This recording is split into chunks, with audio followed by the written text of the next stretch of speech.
이번 영상에서는 일단은 스토리를 구축해야 되겠죠. 스토리를 어떻게 구축하는가, 이제 여러분들 시나리오를 써서 각색하고 있다는 친구들은 조금 더 관심 있게 봐주면 좋을 것 같아요. 스토리를 구축하기에 앞서서 재밌는 스토리가 무엇인지 우리가 아는 게 필요해요. 어떤 이야기들을 재밌는 이야기라고 할까? 이야기에 가져야 될 그런 요소들은 무엇인가?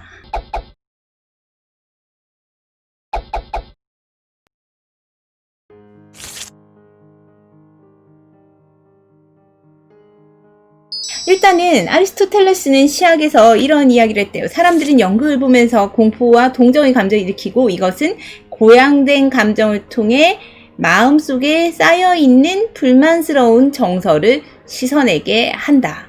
그래서 영화는 대리만족이라고 하죠. 어떤 고양된 감정들을 통해서 삶에서 쌓여왔던 어떤 감정들을 해소하게끔 만들어주는 것이 바로 영화다. 그게 바로 카타르시스죠.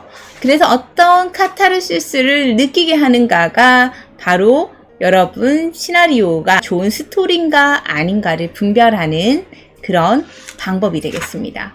그래서 어떤 감정을 느끼게 해요? 여러분 이야기는 어떤 감정을 느끼게 해요? 라는 것들을 이제 봐야 되는데, 고전 작법서인 시나리오 작법이라는 책이 있는데 이렇게 이야기를 해서 좋은 시나리오인지 아닌지를 구분한대요. 첫 번째는 스토리가 인생을 잘 묘사하고 있는가. 두 번째는 관객 반응을 끌어낼 수 있는가.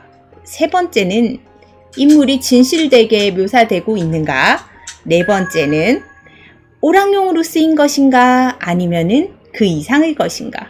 다섯 번째는 대사나 액션이 자연스러운가 라는 질문을 던진대요.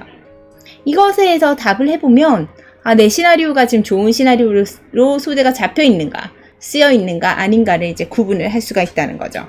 그러면 영상물일 때 재밌고 좋은 스토리라는 것은 어떤 건지 선생님이 구체적으로 조금 더 설명을 하겠습니다. 일단 영상물을 보는 것은 바로 관객이에요. 그래서 어때요?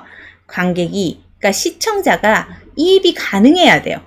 감정이입이 가능한 이야기여야 된다는 거죠.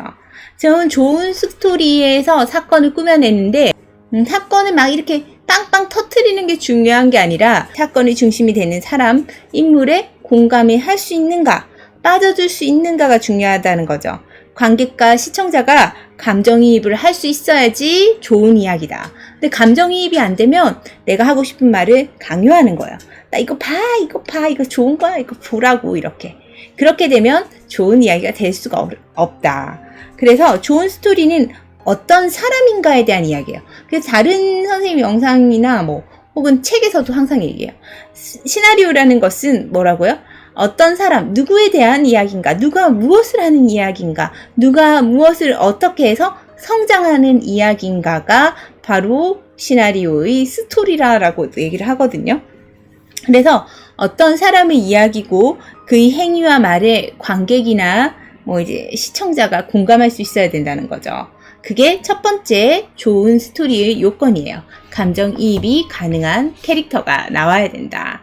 두 번째는 이야기 속에 이끌어가는 어떤 누군가는 무엇을 하려고 투쟁하고 갈등을 해야 된다는 거예요. 자, 내가 원하는 것을 자연스럽게 이뤄낼 수 있다면 그것은 우리 영화에서 이야기가 되지가 않아요. 그래서 선생님이 말하는 것은 인물에서 가장 성격적 결함이 중요하다.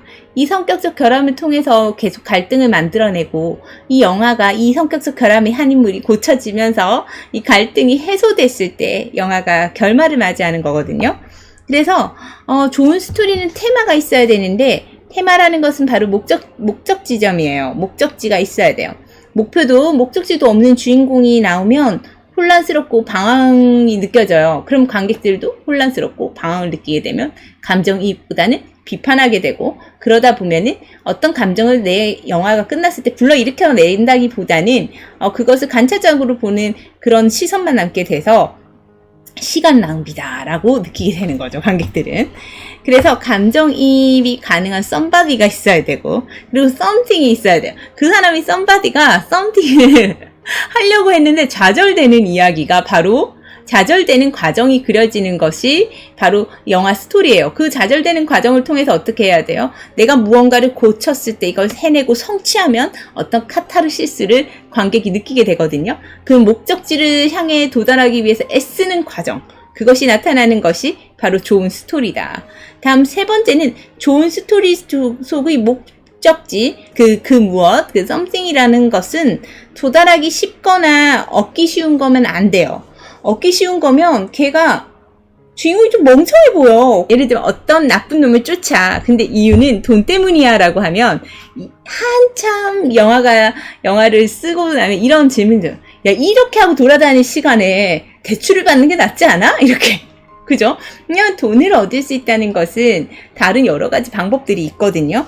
그래서 얻기 쉬운 거면 안 돼요. 얻기 어려운 거야 되고 방법이 단 유일한 그거 하나밖에 없는 그 길을 선택해서 가야 된다는 거죠. 기폭제에서 2막으로 진입됐을 때 어떤 거냐면 되돌이킬 수 없다. 선택항이 A, B, C가 있었는데 이 선택항에서 얘가 A를 선택하는 순간 B와 C는 자연히 선택이 되면 안 되는 구조를 해놔요. 그럼 뭐예요? 유일한 길이 되는 거죠. 이 영화에서 진행되는 모든 일들은 이제 앞으로 이 캐릭터에게는 유일한 선택항이 없는 유일한 길이 될 겁니다. 도달이 불가능한 게 아니라 주인공이 도달하려면은 어느 정도 자기 자신을 바꿔야 되는 것, 자기가 바꿔야 되는 것들, 그리고 내가 힘겹게 혼신을 다해서 내 자신을 깎아가는 노력을 했을 때 성취될 수 있는 그 정도의 목표를 해줘야 된다는 거예요. 근데 만약에 여러 시간, 1시간, 2시간을 들여서 관객과 얘가 막 이렇게 이 어떤 것을 이렇게 극복하는데 노력을 했는데 막판에 봤더니 허망하게 끝나. 그럼 관객들은 어때요? 허무함을 느껴요. 그러면은 카타르시스를 못 느끼겠죠? 그럼 재밌는 영화가 되기가 힘들다. 다음 네 번째는 좋고 재미있는 스토리는 관객이나 시청자의 정서적 반응, 웃거나 슬퍼서 울거나 혹은 슬픔이든 안타까움이든 놀람이든 공포든 혹은 감동이든 어떤 정서 감정을 끌어내게 되는데 여러분의 영화가 관객들에게 어떤 감정을 끌어내요? 라고 물었을 때 한마디로 얘기할 수 있어요. 메인 감정. 내 영화는 무엇을 주는 겁니다. 라는 것을 줄 수 있어야 돼요.